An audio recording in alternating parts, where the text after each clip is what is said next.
নমস্কার বন্ধুরা, রাজ কিচেনে সবাইকে স্বাগত জানাই। তো আমি আজকের একটা রেসিপি বানাচ্ছি আলু দিয়ে পোস্ত।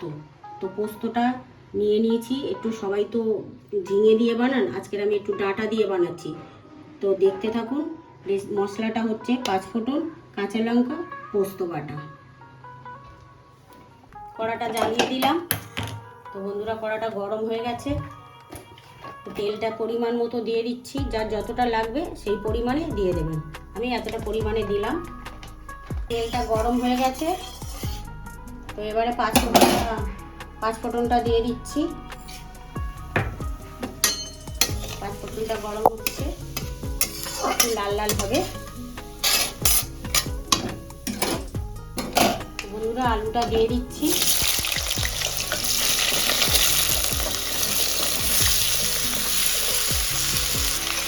নেড়ে দিলাম। ঢাকা দিয়ে দেবো 2 মিনিটের জন্য। ঢাকা দিয়ে দিলাম 2 মিনিটের জন্য। 2 মিনিট পরে খুলছি, খুলে একটু নাড়াচাড়া করবো। নেড়ে দিলাম। আলুটা ভাজা ভাজা হয়ে এসেছে। আর 2 মিনিটের মতো ঢাকা দিয়ে রাখবো।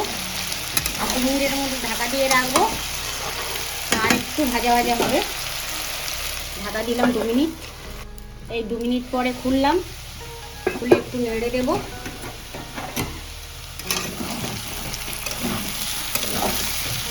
ডাঁটাটা দিয়ে দিচ্ছি, কাঁচা লঙ্কাটা দিয়ে দিচ্ছি। একটু নাড়াচাড়া করে দেব।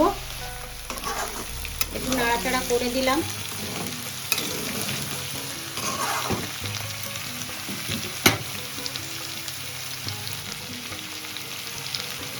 এই 2 চামচ নুন দিয়ে দিচ্ছি, দিয়ে একটু ঢাকা দিয়ে দেবো 2 মিনিট। এই 2 মিনিট পরে খুললাম, খুলে একটু নাড়াচাড়া করে দেবো। দেখুন বন্ধুরা, কত সুন্দর হয়েছে ভাজা ভাজা। একটু আলুটা না ভাজা হলে ভালো লাগে না পোস্ত। আর ডাঁটাটাও প্রায় হয়ে এসেছে। তো বন্ধুরা, এবারে আমি পোস্ত বাটাটা দিয়ে দেবো। তো আমি হলুদ দিলাম না, কেননা পোস্তটা সাদা সাদা খুব ভালো লাগে খেতে। পোস্ততে এমনি হলুদ দেওয়া নেই।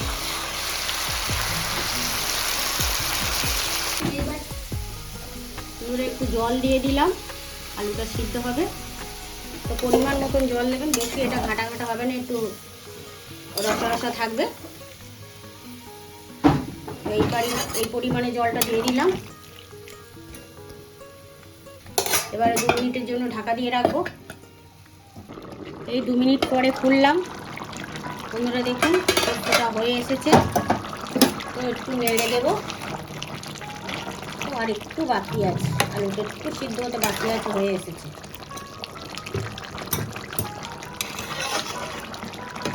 তো আর 1 মিনিট ঢাকা দিয়ে রাখবো। পরে খুললাম। তো পোস্তটা নেড়ে দেবো, ব্যাস হয়ে গেছে। তো বন্ধুরা, এরকম রসা রসা থাকবে। আমি অফ করে দিলাম।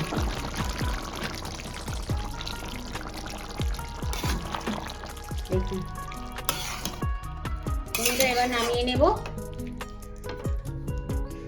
বন্ধুরা, ডাঁটা আলু পোস্ত রেডি হয়ে গেছে। তো বন্ধুরা, ভালো লাগলে লাইক, কমেন্ট আর সাবস্ক্রাইব করে পাশে থাকবে।